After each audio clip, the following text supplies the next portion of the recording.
Après Praia au Cap-Vert et Johannesburg en Afrique du Sud, le tour est donc venu à la République du Congo d'accueillir la 7e édition du Tropics Business Summit, dont l'ouverture officielle est intervenue ce 16 novembre à Brazzaville.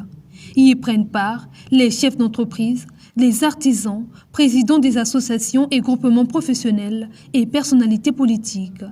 La ministre des Petites et Moyennes Entreprises et de l'Artisanat, Jacqueline Lydia Mikolo, a rappelé l'objet de ce rendez-vous entrepreneuriat au profit des PME qui capitalisent sur cette expérience pour assurer la diversification de l'économie des États africains, en l'occurrence du Congo.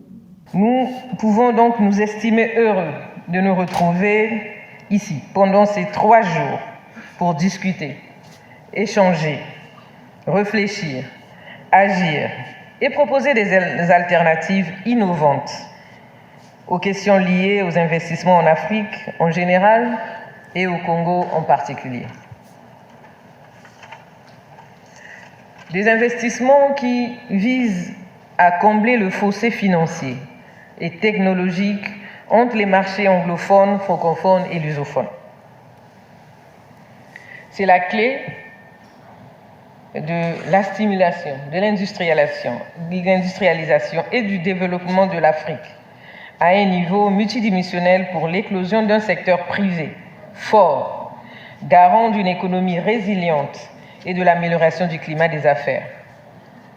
Climat des affaires qui ne peut être porté que par une culture entrepreneuriale qui doit s'enraciner auprès de nos jeunes et de tous les secteurs d'activité dans notre pays.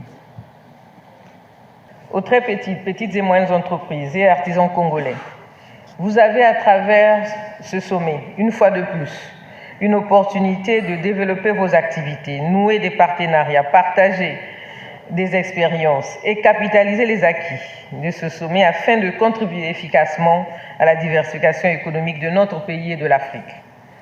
La République du Congo est le premier pays francophone à accueillir cette grand-messe après ses 5 ans d'existence. Occasion de promouvoir le savoir-faire des artisans et les potentialités des TPE, PME, mais aussi les investissements intra-africains et étrangers.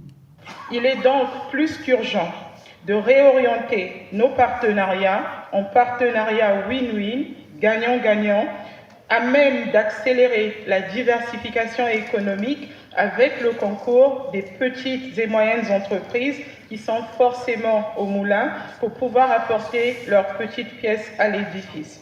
C'est ici le lieu d'appeler à une meilleure insertion des économies africaines dans les chaînes de valeur, qu'elles soient nationales, régionales, mondiales, grâce à une diversification des structures productives, permettant ainsi le renforcement de la résilience face aux chocs asymétriques de toute nature.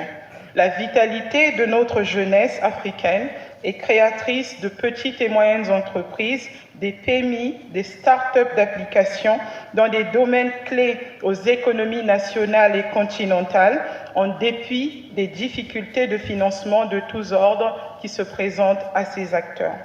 Discuter, échanger et proposer des produits. L'exercice est répété pendant la visite de la délégation du Tropics Business. Moment propice pour les exposants d'écouler leurs produits. On peut avoir besoin d'offrir à quelqu'un une bouteille de champagne en fin d'année par exemple, soit pendant un anniversaire. Mais cette bouteille avec du vin bien sûr peut déjà être décorée à la base, ça s'appelle de la customisation.